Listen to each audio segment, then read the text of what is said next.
Hi ಎಲ್ರಿಗೂ ನಮಸ್ಕಾರ. ನಾನು ನಿಮ್ಮ Nayana Siddesh. Welcome back to my YouTube channel. ಎಲ್ಲರೂ ಹೇಗಿದ್ದೀರಾ?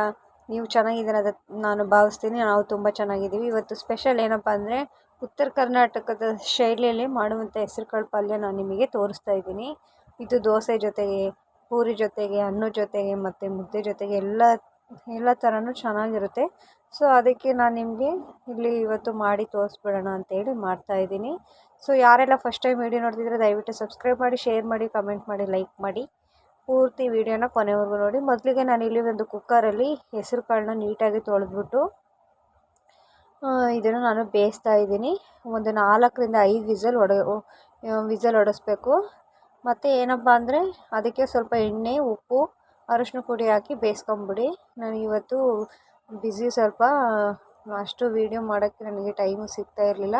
ಸೊ ಅದಕ್ಕೆ ಎಷ್ಟಾಗುತ್ತೋ ಅಷ್ಟು ಪ್ರಯತ್ನ ಪಟ್ಟಿದ್ದೀನಿ. ಇವಾಗ ಮೊದಲಿಗೆ ಒಂದು ಬಾಣಲೆಯಲ್ಲಿ ಎಣ್ಣೆ ಹಾಕಿ, ನೆಕ್ಸ್ಟು ಸ್ವಲ್ಪ ಸಾಸಿವೆ ಹಾಕ್ತಾಯಿದ್ದೀನಿ ನೋಡಿ. ಎಣ್ಣೆ ಮತ್ತು ಸಾಸಿವೆ, ನೆಕ್ಸ್ಟು ಜೀರಿಗೆ ಹಾಕ್ತಾಯಿದ್ದೀನಿ. ಸ್ವಲ್ಪ ಜೀರಿಗೆ, ಸ್ವಲ್ಪ ಸಾಸಿವೆ ಹಾಕಿದ್ದೀನಿ ನೋಡಿ. ಆಮೇಲೆ ಒಂದು ಸಣ್ಣಕ್ಕೆ ಕಟ್ ಮಾಡಿರುವಂಥ ಈರುಳ್ಳಿ ಹಾಕಿದ್ದೀನಿ. ಈರುಳ್ಳಿ ಏನು ಜಾಸ್ತಿ ಬೇಡ, ಇಷ್ಟು ಒಂದು ಈರುಳ್ಳಿ ಆದರೆ ಸಾಕು. ಚಿಕ್ಕದಾಗಿ ಕಟ್ ಮಾಡಿಬಿಟ್ಟು ಇದನ್ನು ಒಗ್ಗರಣೆಗೆ ಹಾಕ್ಕೊಂಬಿಡ್ರಿ. ತುಂಬ ಬೇಗ ಆಗುತ್ತೆ ಇದು. ನಮಗೆ ಬೇಗ ಬೇಕು ಅಂದರೆ ತರಕಾರಿ ಇಲ್ಲ ಅಂದ್ರೂ ನಾವು ಒಣಕಾಳನ್ನೇ ನೀಟಾಗಿ ಕುಕ್ಕರಲ್ಲೇ ಬೇಯಿಸ್ಬಿಟ್ಟು ಚೆನ್ನಾಗಿ ಬೇಗ ಮಾಡ್ಬೋದು ನೋಡಿ. ಇವಾಗ ಇದು ಫ್ರೈ ಆಗಿದೆ. ನೆಕ್ಸ್ಟು ನಾನು ಇದಕ್ಕೆ ಸಣ್ಣದಾಗಿ ಹಚ್ಚಿಟ್ಕೊಂಡಿರೋಷ್ಟು ಟೊಮಟೊ ಹಾಕ್ತಾಯಿದ್ದೀನಿ ನೋಡಿ. ಒಂದು ಟೊಮೊಟೊ ಆದರೆ ದಪ್ಪ ಸೈಜಿಂದು ಸಾಕು, ಇಲ್ಲ ಸಣ್ಣ ಸೈಜಿನ ಅಂದರೆ 2 ಹಾಕಿ. ನೀವು ಹೆಸರು ಕಾಳು ಎಷ್ಟು ಕ್ವಾಂಟಿಟಿ ತಗೊತೀರೋ ಅದ್ರ ಮೇಲೆ ಡಿಪೆಂಡು ನೀವು ಟೊಮೊಟೊ, ಈರುಳ್ಳಿ ಹಾಕೋದು ನೋಡಿ. ನಾನಿವಾಗ ಇಲ್ಲಿ ಖಾರದ ಪುಡಿ ಹಾಕ್ತಾಯಿದ್ದೀನಿ, ಚಿಲ್ಲಿ ಪೌಡರು, ಮತ್ತು ಸ್ವಲ್ಪ ಅರಿಶಿನ ಪುಡಿ ಹಾಕ್ತಾಯಿದ್ದೀನಿ.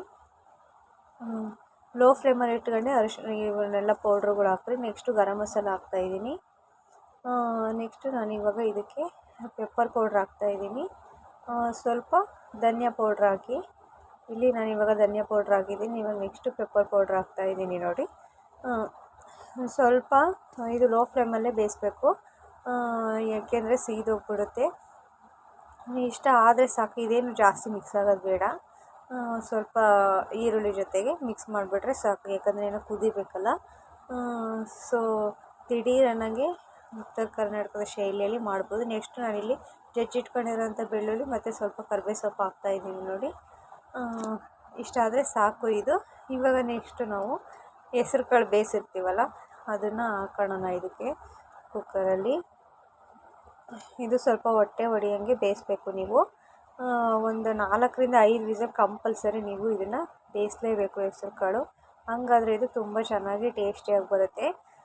ನಿಮಗೆ ಇನ್ನೂ ಸ್ವಲ್ಪ ನೀರು ಬೇಕಂದರೆ ನೀರು ಹಾಕ್ಕೊಂಡು ನೀವು ಇದನ್ನು ಮಿಕ್ಸ್ ಮಾಡ್ಕೋಬೇಕು.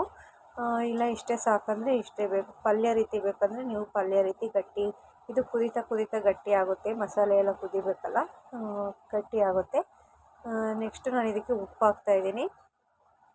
ಒಂದು ಸ್ವಲ್ಪ ಉಪ್ಪು ನೋಡಿ ಹಾಕೊಳ್ರಿ, ಯಾಕಂದರೆ ಹೆಸ್ರು ಕಾಳು ಬೇಯಬೇಕಾದ್ರೆ ಉಪ್ಪು ಹಾಕಿರ್ತೀವಲ್ಲ. ಸೊ ಅದಕ್ಕೆ ನೀವು ಉಪ್ಪು ನೋಡಿ ಹಾಕ್ಕೊಂಡು ಮಾಡ್ಕೊಳ್ಳಿ. ಇಷ್ಟ ಆದರೆ ಸಾಕು. ಈಗ ಒಂದು 10 ನಿಮಿಷ ಇದು ಕೂತ್ರೆ ಇದು ರೆಡಿಯಾಗುತ್ತೆ. ನೆಕ್ಸ್ಟು ನಾನು ಇದನ್ನು ಮುದ್ದೆ ಜೊತೆಗೂ ಸ್ವಲ್ಪ ಹಾಕ್ಕೊಂಡು ತಿಂದು ನೋಡಿದೆ, ತುಂಬ ಚೆನ್ನಾಗಿತ್ತು.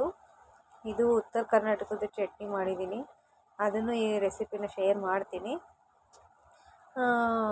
ಇನ್ನೊಂದು ಏನಪ್ಪ ಅಂದರೆ ಒಂದು ಸ್ವಲ್ಪ ಲಾಸ್ಟಿಗೆ ನೀವು ಕೊತ್ತಂಬರಿ ಸೊಪ್ಪು, ಒಂದು ಸ್ಪೂನ್ ತುಪ್ಪ, ನೆಕ್ಸ್ಟು ಒಂದು ಸ್ವಲ್ಪ ಬೆಲ್ಲ ಹಾಕ್ಕೊಡಿ. ನಾನು ಅದು ವೀಡಿಯೋ ಮಾಡಿದ್ದೆ, ಅದು ಸ್ಟೋರೇಜ್ ಫುಲ್ಲಾಗಿ ಅದು ಹಂಗೆ ಡಿಲೀಟ್ ಆಗಿಬಿಟ್ಟಿದೆ, ನನಗೆ ಗೊತ್ತಾಗೇ ಇಲ್ಲ ವೀಡಿಯೋ. ಸೊ ಇವಾಗ ವೀಡಿಯೋ ಮಾಡಿದ್ರೆ ವೇಸ್ಟ್ ಆಗಬಾರ್ದಲ್ಲ, ಅದಕ್ಕೆ ಹಾಕ್ತಾಯಿದ್ದೀನಿ. ನಾವು ಯೂಟ್ಯೂಬ್ ಮಾಡೋರಿಗೆ ಗೊತ್ತಿರುತ್ತೆ ಎಷ್ಟು ಕಷ್ಟ ಅಂತೇಳಿ ನೋಡಿ. ಇದು ಫೈನಲಾಗಿ ಈ ರೀತಿ ಬಂದಿತ್ತು. ನಾನು ಮುದ್ದೆ ಜೊತೆಗೆ ಹಾಕೊಂಡು ತಿಂದೆ. ನೆಕ್ಸ್ಟು ಬೆಳಗ್ಗೆ ಸಾಂಬಾರು ಜೊತೆಗೆ ತಿಂದೆ. ಆಗಲೆಲ್ಲ ಅದು ಕಟ್ ಮಾಡಿ ನಾವು ವೀಡಿಯೋ ಮಾಡಬೇಕಾಗುತ್ತೆ. ಸೊ ನಾನು ಹಂಗಂದ್ರೂ ಅದು ಮಾಡಿದ್ದೆ, ಸ್ಟೋರೇಜು ಫುಲ್ಲಾಗಿಬಿಟ್ಟು ಡಿಲೀಟ್ ಆಗೋಗ್ಬಿಟ್ಟಿದೆ. ಲಾಸ್ಟಿಗೆ ನೀವು ಫೈನಲಾಗಿ ಅದು ಕುದ್ಮೇಲೆ ಸ್ಟವ್ ಆಫ್ ಮಾಡಿದ್ಮೇಲೆ 1 ಸ್ಪೂನು ತುಪ್ಪ, 1 ಸ್ಪೂನ್ ಬೆಲ್ಲ, ನೆಕ್ಸ್ಟು ಕಟ್ ಮಾಡಿರೋಂಥ ಕೊತ್ತಂಬರಿ ಸೊಪ್ಪು, ಅದನ್ನು ಹಾಕ್ಬಿಟ್ಟು ಮಿಕ್ಸ್ ಮಾಡಿಬಿಟ್ರೆ ಸರಿಯಾಗುತ್ತೆ.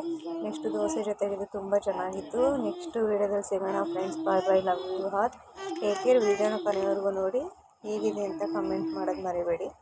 Thank you all.